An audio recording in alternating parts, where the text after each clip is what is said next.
أفلا ينظرون إلى الإبل كيف خلقت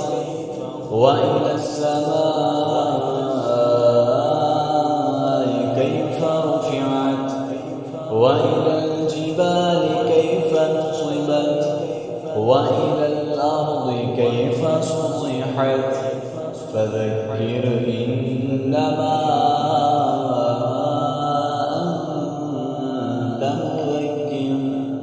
لست عليهم بمسيطر إلا من تولى وكفر